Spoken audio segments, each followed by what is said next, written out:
Right, I've now drawn 6 more boxes onto another piece of watercolour paper and mixed up some more paint.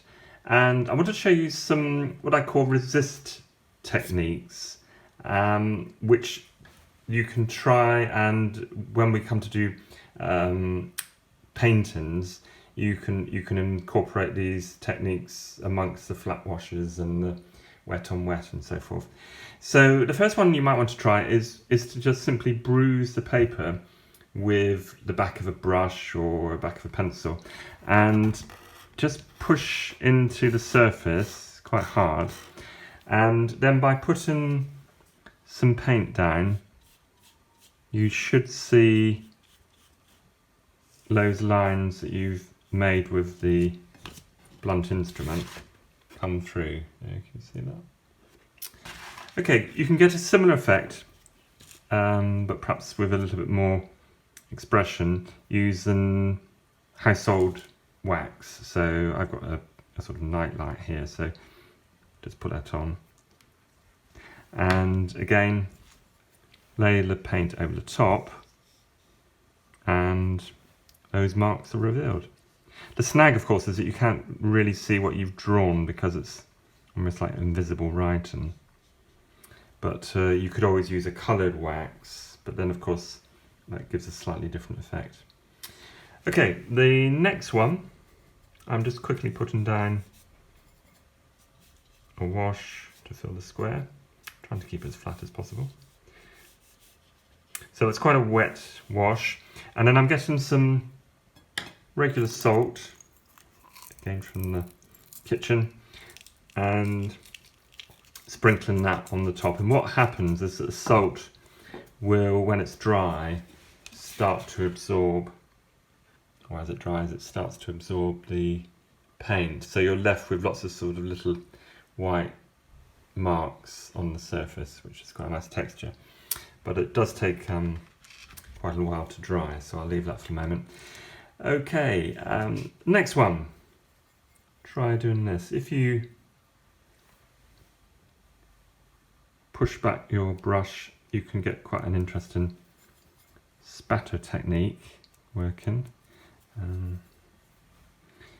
Sometimes it works better if you've got a really stiff brush, so something like an old toothbrush could be quite useful. But of course the snag is you can't really control how far the spray goes, so it's not staying exactly within the box itself. But you can also throw the paint down as well, so it can be quite a useful technique when you're painting something that has an area where there's not a lot of interest, but you sort of just spatter or throw the paint at the surface a little bit. Next one, if you just get a piece of paper, maybe with an uneven edge, you can use that as almost like a stencil to keep the paint up to a sharp edge. You need to keep the paint fairly dry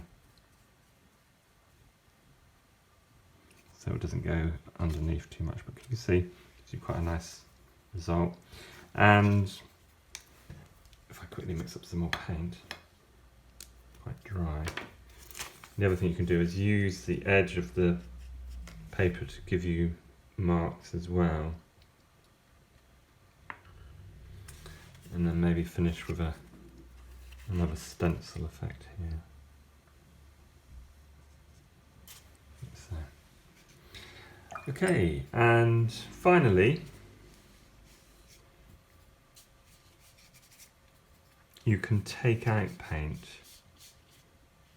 either with your fingers or with something a bit more absorbent like some kitchen towel.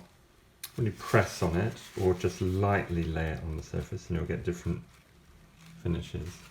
Or, and this is quite useful if you've made what you consider to be a mistake, you can just put the towel on the surface, and providing you do it fairly quickly, you can actually get the paint off almost, but leave a slight residue.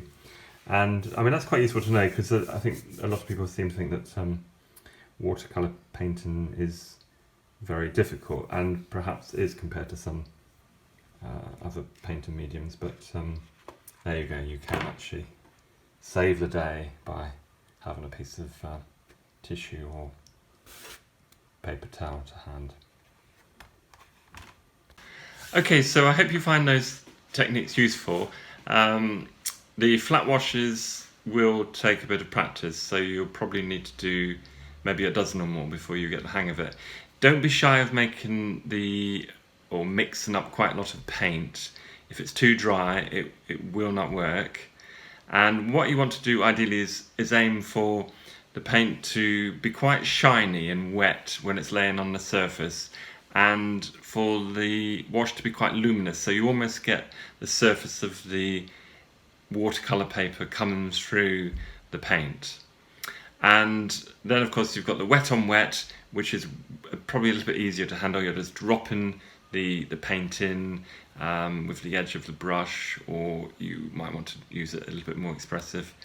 And then you've got the resist techniques, which probably won't take as much practice, but are a little bit more fun, and you can in time combine those with the washes that I showed you earlier. Okay, well, I hope that's been a useful exercise. I don't think there's any need to send you a brief. It's all there in the video, but do send me examples of your work. I'd love to be able to comment. Okay, thank you. Bye.